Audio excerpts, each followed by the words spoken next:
আল্লাহকে খোদা বলা যাবে কিনা? প্রিয় ভাইরা, বাসের মধ্যে দেখি খোদা হাফেজ লেখা থাকে, লেগুনার মধ্যে অনেক অনেক জায়গায়, বাসা বাড়িতে, অনেক রেস্টুরেন্টের মধ্যে দেখি খোদা হাফেজ লেখা থাকে।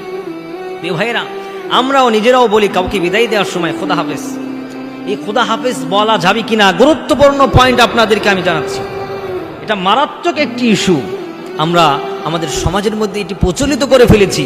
ওলামায়ে কেরাম বলেছেন 1,00,000 বার যদি খুদা বলা হয়, খুদা খুদা খুদা খুদা, আর একবার যদি আল্লাহ বলা হয়, ওলামায়ে কেরাম বলেছেন 1,00,000 বার খুদা আর একবার আল্লাহ বলার কিঞ্চিত পরিমাণ সমান হবে না।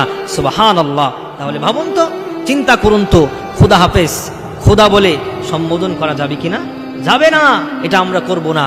আমি আপনাদের উদারত আহ্বান জানাচ্ছি, নিজে জানুন, আরো মানুষকে জানানোর ব্যবস্থা আপনি করুন।